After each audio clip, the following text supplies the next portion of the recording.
Kas šiandien per dieną? Tai krikštynos mūsų MRU. Ar labai skriaudėt savo fuksus? Nu, kaip visada, kiaušiniai, kečupas, miltai, kvapelis. Užteko. Ir visą tai vyko. Prie mūsų romerio miškelį.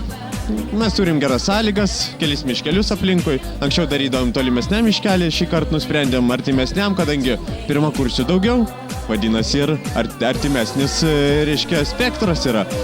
Tai už tai pasirinkom prie pat miškelį prie romerio ir mums užteko. Kokios užduotis buvo? Tai buvo ir šliaužimai, ir ropojimai, ir visokie kitokie, dažymai ir maudymai, jeigu kas nusikalto tradiciškai kiaušinį į galvą. Tai, kaip visada, krikštynos, tai yra fuksam, kaip sako, skalbimo diena, arba kelios. Kiek fuksiukų patyrė šitą gėrį?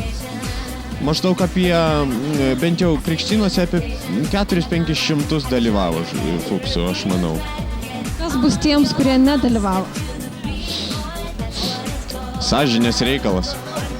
Nu, iš tikrųjų, jeigu tu esi įkrikštytas, tai tu esi jau tikras studentas. Aš taip skaitau. Krikštynos. Tai kam, vis tiek ne šiaip sau, ne iš piršto laužti.